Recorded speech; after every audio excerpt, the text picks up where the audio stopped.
Well, good afternoon everyone. I hope you're all doing well. It's the 23rd of October 2016 and yet the EU is unable to do a deal with Canada.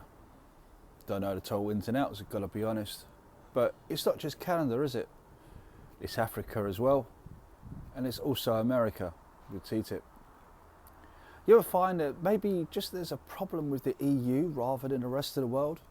And maybe the EU is not ready to be what it wants to be.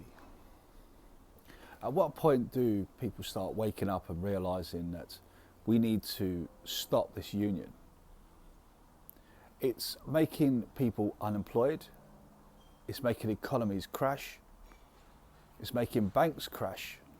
I mean, even a Deutsche Bank right now is in a really bad place. And it can't even do its own trade deals with the likes of Canada, a very peaceful, loving country.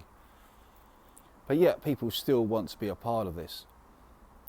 I've just been watching Question Time, taped it from last Thursday, and how Ken Clarke doesn't believe that we should have had the EU referendum in the first place.